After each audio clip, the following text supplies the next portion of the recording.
남한의 21대 4.15 총선은 여당의 압승, 야당의 참패로 막을 내렸다.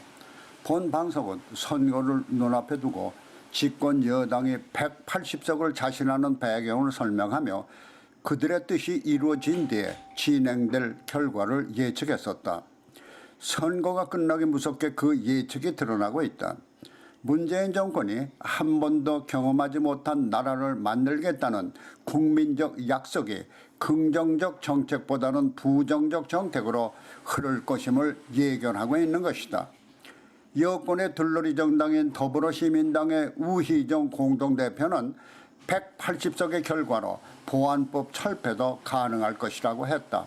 이것은 아직도 남북이 첨예한 대립을 하고 있는 가운데 남한의 안보와 적화를 막아주는 보루가 바로 보안법이다.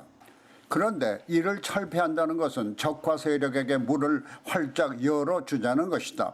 그는 한술 더 떠 문재인 정권의 대표적 부정부패 사건인 조국과 그 일가의 비리는 물론 청와대 행정관이 개입한 라임 사태나 여권 인사 개입에 의혹을 받고 있는 사라진 사건 등을 수사하고 있는 검찰의 수장인 윤석열 검찰총장의 퇴진을 요구하고 나선 것이다.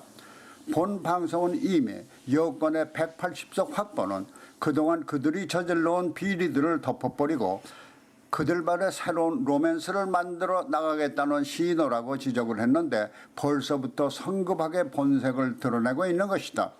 이처럼 전 국민을 위한 건전한 경제, 사회 정책을 지향하며 그야말로 긍정적인 한 번도 경험하지 못한 나라를 만들 생각보다는 그들의 비리를 은폐하고 그들의 이념에 따른 국가정책을 수립하려는 정권을 국민들은 왜 선택했을까?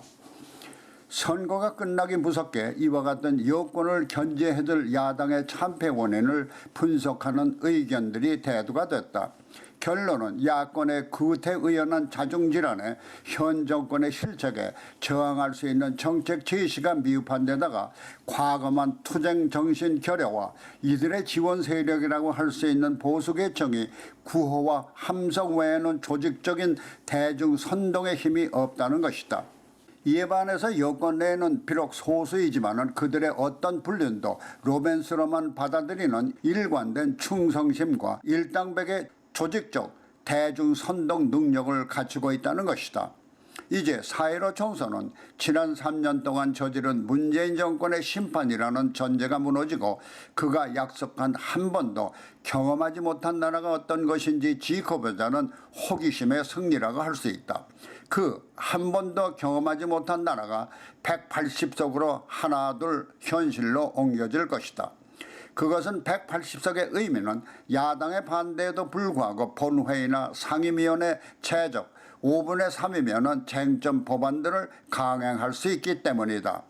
앞서 말한 대로 여권 둘러리 정당의 우희정의 주장이 아니더라도 이미 선거 전 더불어민주당 원내대표라는 이인영은 공산주의 사회에서나 있을 수 있는 토지 공개념을 넘어서 4.15 총선의 승리가 종교, 시장, 언론, 검찰 등을 개혁하는 결과가 될 것이라고 강조함으로써 앞으로 현 자유민주주의 체제의 모든 제도들을 사회 공산주의 체제에서나 볼 수 있는 것처럼 국가 통제로 둠으로써 그들이 주장하는 사회주의 국가로의 전환을 예고하고 있는 것이다.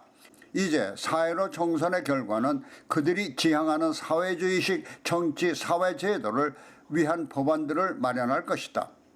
그러나 한 가지 다행스러운 것은 그들이 집요하게 추구하는 헌법 개정을 통한 고려 연방제에 이어서 적과 통일이 되더라도 한반도 통일도 마다하지 않을 음모는 200석을 차지하지 못해 좌절됐다는 것이다. 이번에 집권 여당을 선택한 국민들은 앞으로의 2년 동안 한 번도 경험하지 못한 나라가 어떤 것인지 지켜봐야 할 것이다. 그리고 2년 후 또 한 번의 선택이 남았다. 바로 대통령 선거다. 그때까지 남한 국민들이 현 정권을 어떻게 평가할지 궁금하다.